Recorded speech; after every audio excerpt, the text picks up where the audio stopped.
Assalamualaikum warahmatullahi wabarakatuh. Perkenalkan, nama saya Witari Aprilianti dari kelas 7B Prodi PBSI. Saya di sini akan mempresentasikan rencana penelitian saya yang berjudul Kepribadian Tokoh Utama dalam film Jalan yang Jauh Jangan Lupa Pulang dalam kajian Hippocrates Gelenus. Kenapa saya membuat video ini? Karena saya untuk memenuhi tugas akhir yaitu UAS mata kuliah seminar sastra. Langsung saja masuk pada poin pertama, yaitu di bab 1 ada latar belakang. Nah, latar belakang dalam penelitian ini yaitu penelitian ini mengkaji tentang kepribadian tokoh utama menggunakan teori kepribadian Hippocrates Gelenus yang kepribadian itu dibagi lagi menjadi 4 tipe temperamen. Yang pertama yaitu ada sanguinis, kolerins, melankolis, dan pragmatis. Penelitian ini mengeksplorasi bagaimana sifat dasar dan temperamen tokoh utama yang bernama Aurora mempengaruhi dan reaksinya terhadap situasi dalam film tersebut. Penelitian ini mengidentifikasi dominasi cairan tubuh, yaitu yang pertama ada darah, empedu kuning, empedu hitam, dan lendir pada tokoh utama, dan bagaimana hal tercermin dalam sikap dan emosi serta tindakannya. Nah, di dalam penelitian ini nantinya akan dicari kepribadian tokoh utama ini termasuk pada kepribadian salah satu dari 4 tipe temperamen tersebut. Masuk di poin kedua, yaitu masih di bab 1, yaitu rumusan masalah. Di sini saya membagi rumusan masalah, ada rumusan masalah umum dan rumusan masalah khusus. Nah, rumusan masalah umum di sini membahas tentang bagaimana kepribadian tokoh utama dalam film Jalan yang Jauh Jangan Lupa Pulang menggunakan kajian Hippocrates Gelenus. Nah, yang kedua yaitu ada rumusan masalah khusus. Di sini saya membahas rumusan masalah khusus, yaitu apa saja faktor yang mempengaruhi kepribadian tokoh utama Jalan yang Jauh Jangan Lupa Pulang. Setelah rumusan masalah yaitu ada poin ketiga, yaitu tujuan penelitian. Nah, tujuan penelitian di sini membahas tentang tujuan penelitian yang dibuat di rumusan masalah. Yang pertama itu mendeskripsikan kepribadian tokoh utama dalam film Jalan yang Jauh Jangan Lupa Pulang dengan menggunakan kajian Hippocrates Gelenus.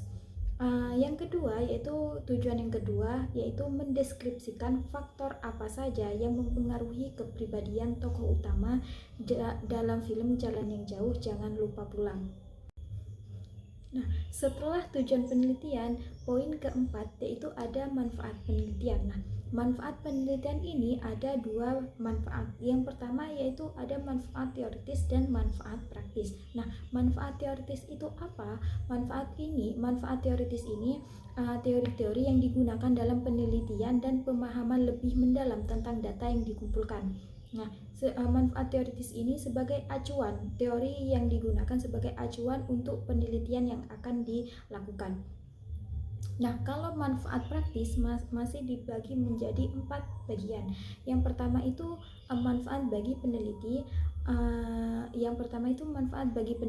Dan yang kedua manfaat bagi instansi pendidikan. Manfaat yang ketiga manfaat bagi pembaca, dan manfaat yang keempat manfaat bagi penulis penelitian yang selanjutnya akan melakukan penelitian. Yaitu masuk ke poin kelima, yaitu ada definisi operasional. Nah, definisi operasional ini ada 4 definisi operasional. Yang pertama itu ada kepribadian Hippocrates Gelenus, dan yang kedua ada tokoh utama, yang ketiga ada film, dan yang keempat ada psikologi. Nah, poin yang pertama yaitu kepribadian Hippocrates Gelenus. Nah, di sini kepribadian Hippocrates Gelenus adalah teori yang menggantikan kepribadian manusia dengan 4 cairan tubuh utama atau humor. Nah, kalau tokoh utama adalah pelaku utama, pemeran penting yang ditonjolkan dan sangat diutamakan penceritaannya dalam film serta menentukan alur cerita dalam film tersebut. Nah, kalau film yaitu salah satu karya sastra yang menceritakan suatu kejadian luar biasa baik berupa fakta maupun imajinasi. Nah, kalau psikologi adalah ilmu yang memfokuskan pada perilaku dan bagaimana proses mental seseorang. Masuk ke bab 3, yaitu metode penelitian. Nah, metode penelitian ini ada yang pertama ada jenis dan pendekatan. Nah, penelitian saya itu menggunakan pendekatan psikologi sastra dan jenis penelitiannya yaitu menggunakan deskripsi kualitatif yang bersifat naratif bersumber pada adegan film serta dilanjutkan dengan cara mendeskripsikan permasalahan tanpa menggunakan angka. Poin yang kedua yaitu ada kehadiran peneliti.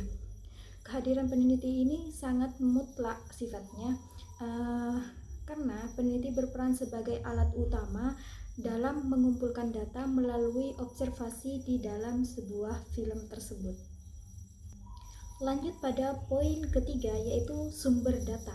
Nah, sumber data di sini ya yang pertama itu ada judul film yang berjudul Jalan yang Jauh Jangan Lupa Pulang.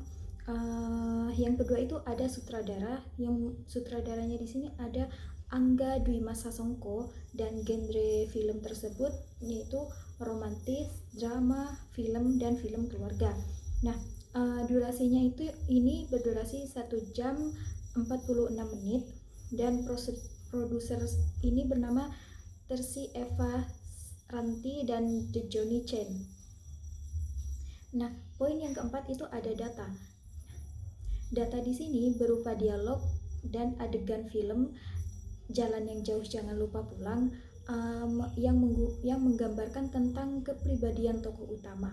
Nah, contohnya di sini pada durasi ke 5 menit 40 detik pertama yaitu tokoh utama atau yang bernama Aurora sedang bertengkar dengan kekasihnya. Pada waktu itu emosi Aurora sampai menangis dan berteriak melihat karya seninya yang dilempar oleh sang kekasihnya. Itu adalah contoh data yang pertama. Masuk ke poin kelima yaitu ada prosedur pengumpulan data. Nah, dalam penelitian saya ini saya menggunakan prosedur pengumpulan datanya menggunakan simak dan catat. Nah, poin yang keenam yaitu saya metode dan teknik pengumpulan data. Nah, saya di sini teknik pengumpulan data dalam penelitian ini menggunakan metode Agih menurut Sudaryanto yang mengelompokkan data menyesuaikan dengan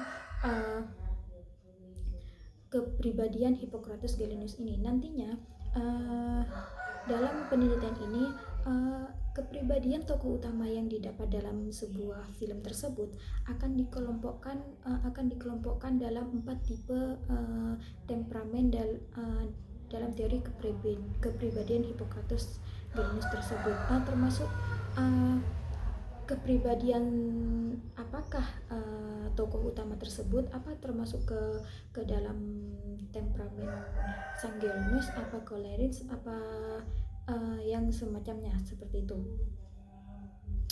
Masuk ke poin yang ketujuh yaitu ada pengecekan keabsahan data. Saya di sini menggunakan pengecekan keabsahan datanya di sini menggunakan teknik ketekunan dan teknik triangulasi menggunakan teknik dan waktu. Poin yang ke-8 yaitu ada tahap penyajian analisis data. Nah, tahap penyajian analisis data di sini saya menggunakan penyajiannya menggunakan penyajian informal yang tidak mengacu pada angka ataupun tabel, tapi berupa cuplikan gambar dan kutipan teks dalam kutipan teks percakapan dialog dalam film tersebut. Sekian, hanya itu saja yang dapat saya sampaikan tentang rencana penelitian saya yang akan saya buat. Kurang lebihnya saya mohon maaf, mungkin ada perkataan atau hal-hal yang tidak menyenangkan selama saya presentasi dan membuat video ini. Kurang lebihnya mohon maaf. Dan sekian, terima kasih. Wassalamualaikum warahmatullahi wabarakatuh.